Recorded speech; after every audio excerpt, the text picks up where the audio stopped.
All right, folks, so here we go. This is the next problem. This is 2008. Notice that it's Form B, so that's a big difference between Form A and Form B. So this one is Form B, and it is number 2. So we've got a pretty big truck. This truck is 4,700 kilograms carrying a 900 kilogram crate. It's traveling 25 meters per second to the right along a straight level highway as shown above, so there's no angle here. Truck driver hits the brakes and it slows down. Truck travels 55 meters in the next 3 seconds. The crate never slides. So the first thing they want us to do is find the acceleration of the truck, assuming it is constant.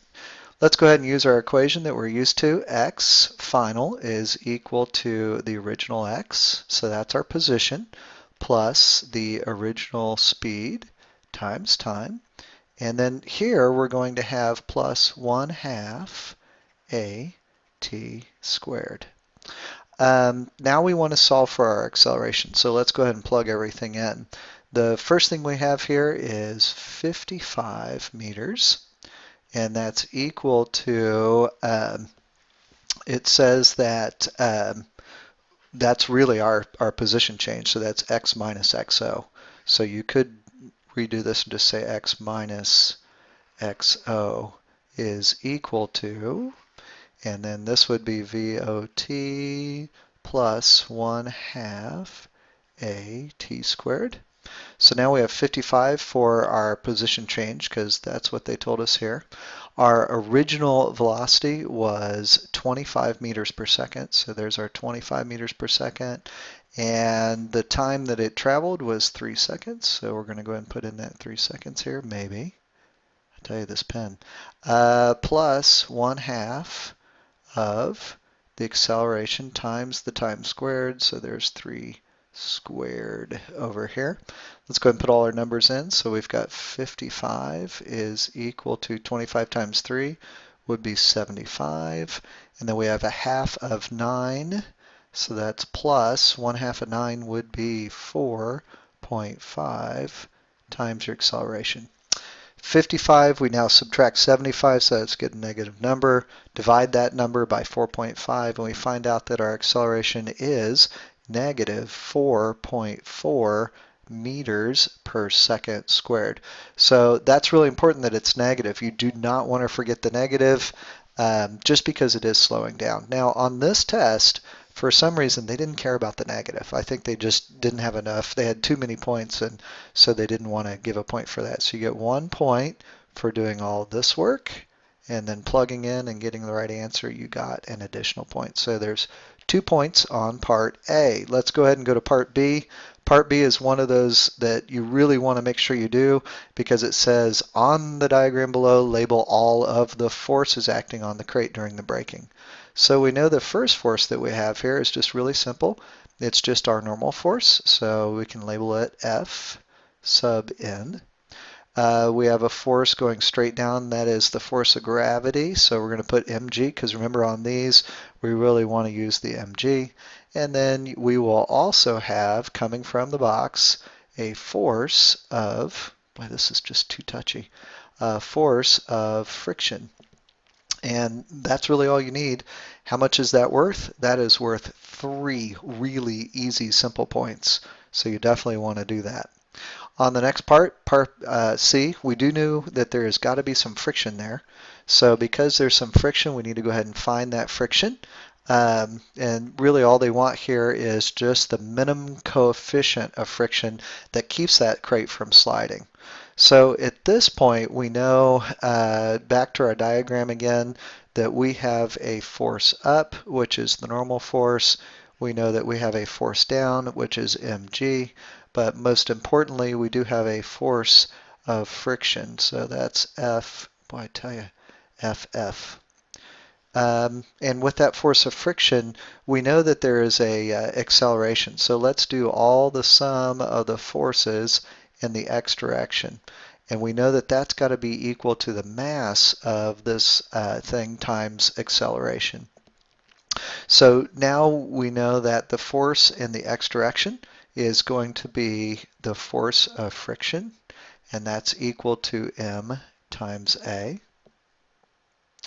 And remember the force of friction, we've said earlier, the force of friction is equal to mu times the normal force. So we're going to plug that in right here. This is mu times the normal force, and that's equal to m times a. But remember the normal force in this case is just equal to m times g, since it's on a flat plane. So our mu now is equal to ma all over m times g. And so the m's cross off, doesn't matter the mass, and we now know that the coefficient is equal to the acceleration divided by the value for gravity. We already solved for the acceleration, which is 4.4 meters per second squared, and gravity is about 9.8. You could use 10 here if you wanted to. And so you'll get 0.44 for mu, or if you use 10, you're going to get, you get 0.45, or you're going to get 0.44 if you use the value of 10 for gravity. And this problem is worth a whopping 3 points. So you get 1 point for telling about this force of friction is equal to mass times acceleration, which is the same thing as the sum of the forces is equal to ma. So this whole part here is worth 1 point. The next part is substituting everything in. So that's all of this really. That's worth another point. And then you get a point for plugging everything in and getting the correct answer. And that is your last point. So that's for part C. Let's check and see if there's a part D for this one. And there is a part C, part 2. And it says indicate whether this friction is static or if this friction is kinetic. And so this one is really easy because it is not moving. We know that it's static. You get 1 point for just clicking the box, and that's all you need to do. And then they change this a little bit. It says now assume that the bed of the truck is frictionless, but there is a spring of constant 9,200 newtons per meter. So we need to go ahead and put the meter there. Attaching the crate to the truck is shown below. The truck is initially at rest. If the truck and the crate have the same acceleration, calculate the extension of the spring as the truck accelerates from rest to 25, that should be meters per second, in 10 seconds. So let's use an equation. We know that we don't have distance, we don't need it, so we're going to use VF is equal to VO plus the acceleration times time. Our acceleration then is equal to the final minus the original speed, and we can divide that by the time. Final is 25 meters per second, the original is 0, and our time is 10. So our acceleration here is 2.5 meters per second squared. Always include the units in your final answer. The sum of the forces for this thing, notice that the truck is moving to the right, okay? So there is there's a force of the spring which is pulling it in this direction. So we know that the sum of the forces is going to be equal to the mass times acceleration. And we remember that the force that we have here is really the spring force. So we have the force of the spring, and that should be equal to the mass times acceleration. But remember, the force on a spring is equal to K times X, and so that one is equal to ma. And they want us to know the extension of the spring. So that's X would be equal to m times a all over K. We get 900 kilograms for that box. 2.5 meters per second squared was our acceleration that we just found. And then our K value is 9,200. Boy, this just doesn't want to work. 9,200 newtons per meter. And you really don't need any units because we know that our final answer is just a position change, and that is 0.24 meters. And so at this point, we are done with that part of the problem. This part was 3 points, and once again it goes something like got to have the equation filled in, and find the acceleration. So that whole thing right here is worth a point. They always want to know the sum of the forces and the equation that goes with it. So there's a point for this part.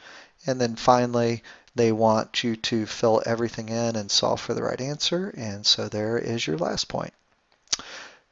Great. Now let's go ahead and look at the next part. It says at some later time, the truck is moving at a constant speed of 25 meters per second, and the crate is in equilibrium.